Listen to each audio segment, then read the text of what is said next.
tardes, ¿cómo están ustedes? Enseguida vamos a hablar de literatura y también lo vamos a hacer de historia y gastronomía, pero antes, por desgracia, un día más tenemos que hablar de la situación epidemiológica después de que se hubieran registrado en un solo día de nuevo más de 250 casos y de volver a tener una relativamente pequeña subida en la presión asistencial. Sabemos que va a haber nuevas normas que nos van a exigir el certificado COVID para entrar en determinados sitios cerrados, pero es que además se nos pide prudencia en otros ámbitos, sobre todo en los sociales, en los más privados. Además tenemos fecha ya para la vacunación de los niños, el 13 de diciembre. El 13 de diciembre empieza la vacunación de los más pequeños, primero a los inmunodeprimidos y a partir de ahí por orden de edad, es decir, empezando por los de 11 años y terminando por los de 5. Lo ha anunciado el presidente de la Xunta tras el Consello y después de que la ministra anunciase en el Consejo Interterritorial que en esa fecha llegarán 1.300.000 dosis.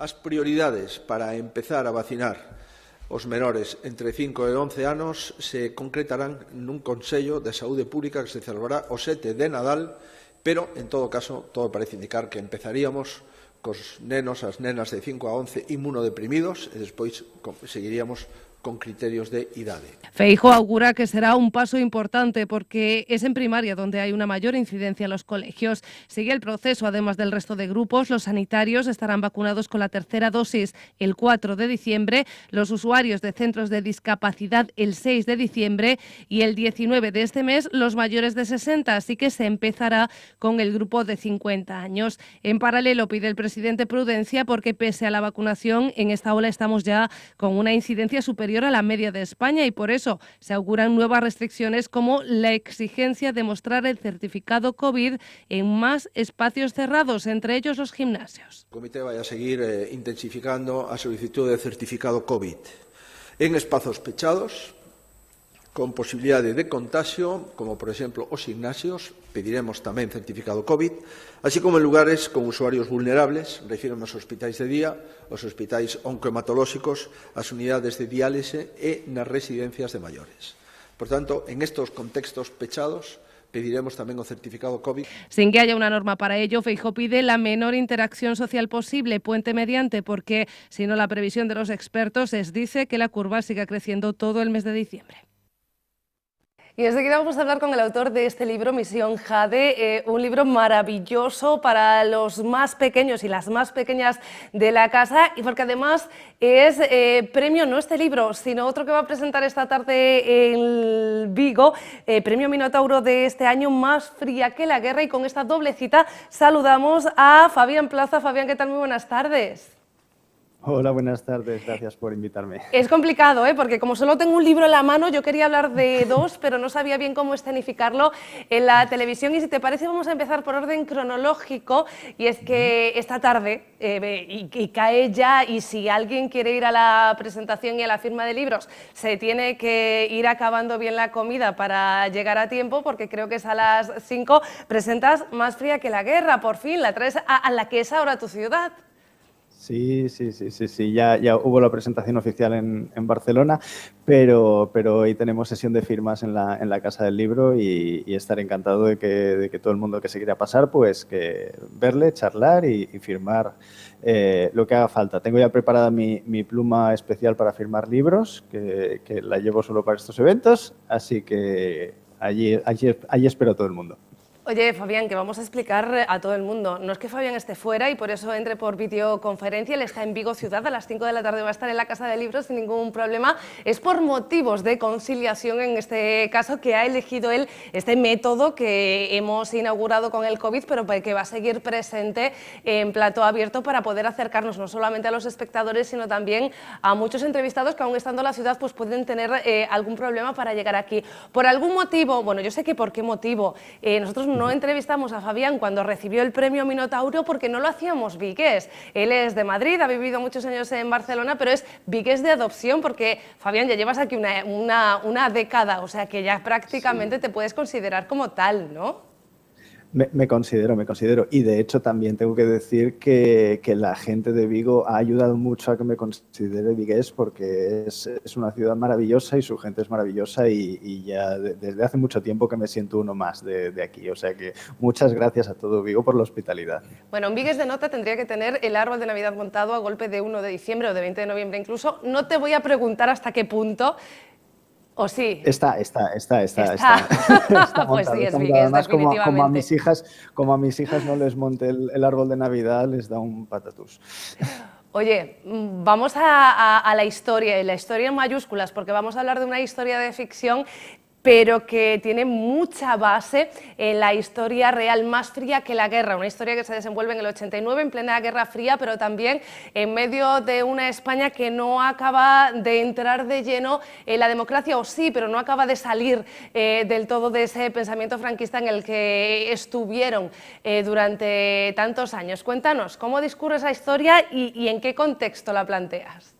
De hecho, es una ucronía, es una realidad alternativa, no es el año 89 que nosotros conocemos, sino es un año 89 alternativo en el que pues, los soviéticos están ganando la Guerra Fría, España sigue siendo franquista, nunca entró en la democracia, y además de todo esto, pues resulta que hay gente con capacidades mágicas, y hay unas criaturas asesinas sobrenaturales que se llaman malos viajes, que no distinguen entre capitalistas y comunistas, matan a todo el mundo por igual. Y entonces, en medio de todo esto, pues es una historia, yo siempre digo que es una historia de espías de la Guerra Fría, pero con magia y monstruos. Entonces, hay uno de los protagonistas, es español, es un agente del CSID, franquista totalmente, al que le encargan la misión de lograr que España salga del aislamiento internacional en el que está metida. Y para eso tiene que convencer a un agente de cada una de las superpotencias. Tiene que convencer a Miri Callahan, que es un agente federal de Estados Unidos, una cazadora de malos viajes con poderes mágicos, y a un científico soviético llamado Bronislav Masur. Entonces, evidentemente, a priori no es una misión complicada, pero yo la complico todavía más y les pongo más obstáculos para liarles un poco. Oye, yo había leído, no he leído el libro, tengo que confesarlo, si hubiera leído el libro lo tendría aquí presente. Saben ustedes que a mí me gusta mucho hacer las entrevistas cuando lo leemos, pero el libro acaba de salir, se estaba presentando, o se va a presentar esta tarde en Vigo, no nos ha dado tiempo a hacernos con él y poder leerlo antes de hacer la entrevista, por eso después de leer muchos resúmenes, a mí me preocupaba hacer spoilers, o sea que me ha gustado que tú lo hayas explicado hasta donde pudieras explicarlo. Y ahora pregunto yo, después de que tú no hayas hecho spoiler, ¿cómo un abogado especializado en informática llega a este argumento? Bueno, siempre llevo escribiendo desde los 15 años y la fantasía siempre ha estado en mi cabeza. Además, soy bastante friki de series. La ciencia ficción y la fantasía siempre me han gustado. Me gusta mucho Tolkien, me gusta mucho Asimov.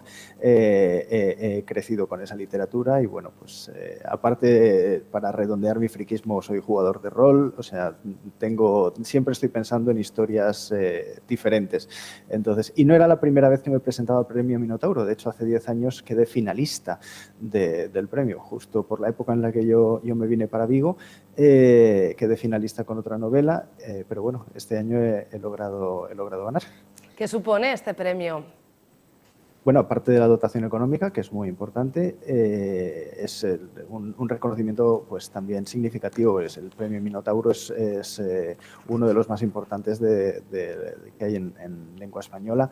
Y bueno, y supone empezar a trabajar con un equipo de gente impresionante, que es la editorial Minotauro, que es una auténtica delicia trabajar con ellos. Y bueno, es otro nivel. Yo había publicado otras cosas antes, pero claro, no es lo mismo pues estar en una editorial del tamaño de Minotauro, que ves que las cosas son a otra escala. Y la verdad es que estoy aprendiendo bastante de lo que son las tripas, de lo que es por dentro la vida del mundo editorial. Oye, pues mira, hablando de editoriales maravillosas, yo voy a plantear otra, que es Algar, que es la editorial que publica este libro, que es Misión Jade, un libro divertidísimo, no solo por el argumento, que también, sino y los que tenemos niñas y niños en casa lo sabemos, por cómo engancha a los lectores. Yo no sé si ustedes, así de adultos, adultos, pues más de literatura clásica, por decirlo de alguna manera, recuerdan Rayuela y cómo nos pasaba de página en página, en este caso para ampliar la historia. Pues esto hace algo así, pero lo hace para que nosotros cambiemos la historia, para que elijamos qué le va a pasar a los personajes. Sí, sí, sí, es un poco seguir la estela de una colección que hubo en los 80 que se llamaba Elige tu propia aventura, que funcionaba bajo este sistema, y entonces he de decir que Misión Jade es el tercer volumen de una serie que se llama Agencia Cronos, con K. La serie no es creación mía, es creación de un amigo también gallego que se llama Jacobo Feijó, que es, bueno, es un crack, y él diseñó toda esta serie como pues eso, una manera de acercar a las niñas y a los niños la historia con mayúsculas, y se le ocurrió que la mejor manera de hacerlo era convertir el libro en un juego, y entonces pues hacer que fueran agentes de una organización que va viajando por el tiempo intentando resolver misterios de la historia. El primer volumen era Misión Pandemia, donde tenían que resolver cómo se contagiaba en la Edad Media la peste negra. El segundo es Misión Caribe, que tenían que resolver unos enigmas respecto a los piratas. Y para el tercero me hicieron el gran honor de contar conmigo, me invitaron a ser yo el que hiciera el tercero, que es Misión Jade. He de decir, en honor tanto a Algar como a Jacobo, que lo hicieron el año pasado, cuando yo todavía del Minotauro no era nada, simplemente era un escritor aspirante más, pero me hicieron ese voto de confianza así un poco a ciegas, y yo les estoy agradecido. Y bueno, como me gusta muchísimo, muchísimo la cultura asiática, y China en particular, pues pensamos que una manera de enfocar el tercer volumen era esto, llevar a los protagonistas a la antigua China, a la era del primer emperador de la China unificada, que lo conoceremos por los famosos guerreros de terracota, que hace un año y pico estuvieron aquí en Vigo precisamente. Pues el emperador de esos guerreros de terracota, hay un misterio real sobre su mausoleo, que es que sabemos dónde está, pero no sabemos cómo es, porque las autoridades chinas han decidido que no quieren arriesgarse a dañar lo que hay dentro del mausoleo abriendo la montaña donde está, la colinita donde está. Entonces sabemos dónde está, sabemos que históricamente lo que nos dicen los registros históricos es que hay una obra de arte, una auténtica obra de arte llena de maravillas, pero nunca lo hemos visto. Entonces el planteamiento del libro es, si podemos viajar en el tiempo, que si mandamos a alguien al pasado a que lo vea cuando lo estaban construyendo y haga unas fotos, pues sabremos cómo era por dentro, y ese es uno de los planteamientos que hay en el libro. Y cada niña y cada niño pueden ayudar a que esta historia avance, que en una época en la que los niños tienen tal afinidad con juegos interactivos, es importante también pues que a veces la literatura se adapte, ¿no? Sí, sí, sí. Y he de decir, volviendo al creador de la serie, Jacobo Feijó, que lo ha sabido hacer muy bien, porque independientemente de que yo como autor pues diseñe la historia y demás, él me dio muchas guías sobre cómo hacer que el ritmo del libro se mantuviera, cada cuánto tiempo había que permitir que los lectores eligieran un camino diferente u otro, cuántos finales tenía que haber, de los buenos, de los malos, de los regulares. Está muy, muy bien trabajado a nivel de estructura precisamente para eso, para que estos niños que están acostumbrados a estos entretenimientos interactivos de rápido, botones rápidos y resultados rápidos, pues capten lo mismo pero con un libro. Jacobo, nos vemos, Jacobo sí, ¿cómo estoy yo? Fabián, nos vemos hoy a las 5 de la tarde en la Casa del Libro, no con la presentación de este libro, aunque si quieren llevarlo de Strangis con sus niños, seguro que pueden pasar, porque allí lo van a tener en principio para la presentación de Más fría que la guerra. Muchísimas gracias. Por cierto, tú que has vivido mucho tiempo en Barcelona, en el Belén, que seguro que tienes al lado del árbol, ¿tienes cagané? Evidentemente fue mi aportación al Belén de mi familia política el traer un caganer oficial de la Feria de Santa Llúcia, y desde entonces pues mis hijas y los primos y tal están encantadísimos de ver esa extraña figura que les llama tanto la atención. Bueno, si quieres renovarla, aquí en Vigo, en Plaza de Compostela, tenemos a unos compañeros de Figueras que se han traído los caganés de Abel Caballero, o sea que ahí te lo dejo. Un besiño. Muy bien. Igualmente, gracias. Y esto era precisamente para explicarles a usted que el siguiente reportaje versa sobre eso, sobre el cagané que ya tiene el alcalde de Vigo. Rizando el rizo navideño, una empresa de turrones de Figueras ha aterrizado en la Navidad viguesa armada con un elemento puramente navideño, el cagané, y no uno cualquiera, sino el cagané de Abel Caballero. Este jueves lo han presentado en un stand de la Plaza de Compostela, donde comparte espacio con personajes populares y líderes mundiales. Sí, lo hemos puesto entre líderes mundiales porque creemos que él se merece estar en ese sitio. 15 euros es lo que cuesta el cagané, mismo precio si quieren el de Abel que si quieren el del Papa o el de Merkel. El alcalde no lo ha visto todavía, pero esperan recibirlo pronto y están seguros que quedará satisfecho del resultado y de lo que significa. El cagané, los benenes, trae buena suerte y al menos en Cataluña no hay Belén que se precie sin uno. Estamos a la espera de que venga a vernos. ¿Entiendes que le va a gustar? Yo creo que le va a hacer mucha ilusión. Como todos los caganes tradicionales, está hecho y pintado a mano. Es la aportación de esta empresa, La Formigueta, que tras casi 2 décadas dedicados a los turrones artesanales en Figueras, quería expandirse y buscando un lugar donde realmente viviese la Navidad, no han dudado en venir a Vigo. Pues me emociona decirlo, pero estamos muy contentos. Estamos muy contentos de todo. Cómo nos han recibido la gente, nos han recibido muy bien. Además de caganés, en este puesto pueden encontrar turrones de todas las características, todos artesanos, algunos tradicionales, pero otros innovadores. Los tienen, por ejemplo, de aguardiente de hierbas. Dicía eu que íamos a falar de literatura, xa o fixemos, de historia case tamén, e ademais de gastronomía. E xustamente este libro que teño nas miñas mans o engloba absolutamente todo, recetas con historia, loces lamberetadas, que eu xa teño fame a esta hora. Matilde Felpeto, que tal? Boas tardes. Hola, boas tardes. Eu creo que para facer as entrevistas gastronómicas vou a ter que cambiar de horario, de programación, non sei, gravalo a primeira hora da mañá, xusto despois do almorzo, ou algo parecido, porque vamos a pasar moi mal. Eu creo que os espectadores, se non comeron aínda, ou se lles quedou ese oquiño que sempre queda para o postre, o van a pasar mal tamén, Sí, seguro. Oe, dicía eu, recetas gastronómicas e historia, que é algo o que ti nos tes moi habituados. En esta ocasión podemos atopar as orixes de moitos postres populares. Por exemplo, podemos saber que o tiramisú é relativamente moderno e que alguén o fixo para levantar o ánimo dunha parturienta. Enseguida mo contas o que, bueno, non sei, hai pastéis adicados a bailarinas rusas ou a grandes reis. Contanos como son as historias estas. Bueno, efectivamente, a mí o que me gusta é buscar as historias de cada unha das preparacións. No libro recóllense moitas lampetadas e doces que son universais, que son de todo o mundo. Sí. Algúnas teñen autor que se coñece, autor propio, grandes cociñeiros como Escoffier, pero outras naceron do pobo, foronse desenvolvendo e son de todos ahora mesmo.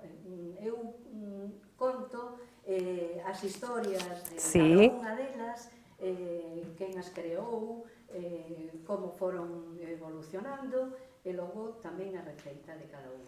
Claro, porque hai historia, pero tamén hai moitas tradicións.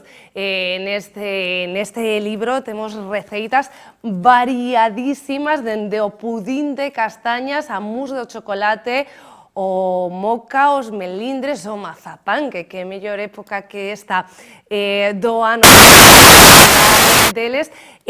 Hai postres moi elaborados e outros que todos sabemos facer. Por exemplo, os da tradición, a tarta da boa, por exemplo, que tamén aparece neste libro.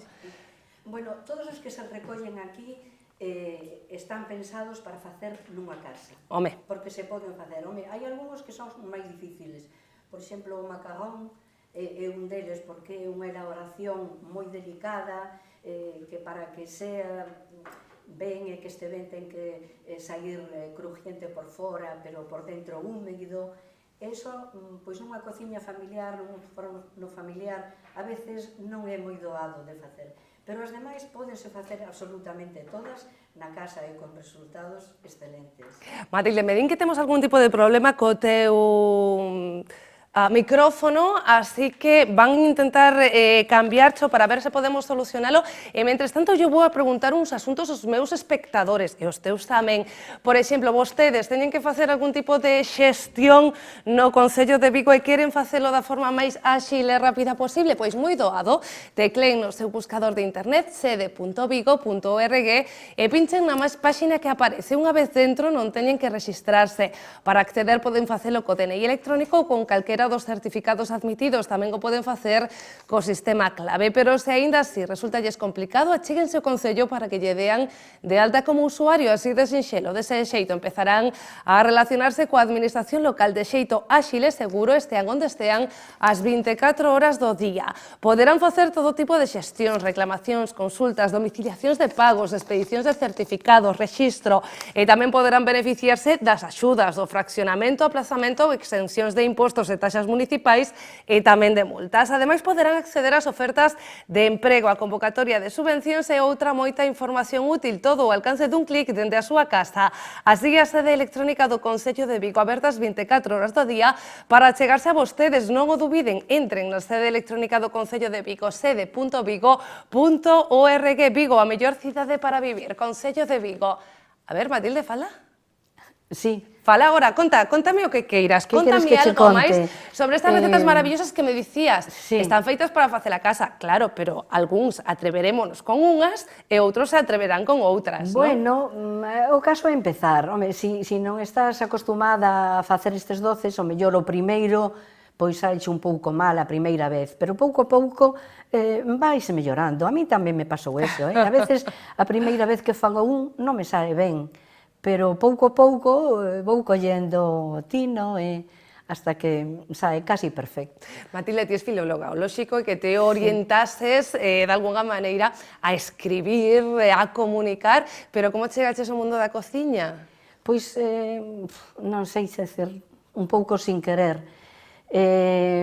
Mira, contei algunha vez esta historia, cando a miña filla maior se independizou, pediume algunhas recetas que facíamos na casa.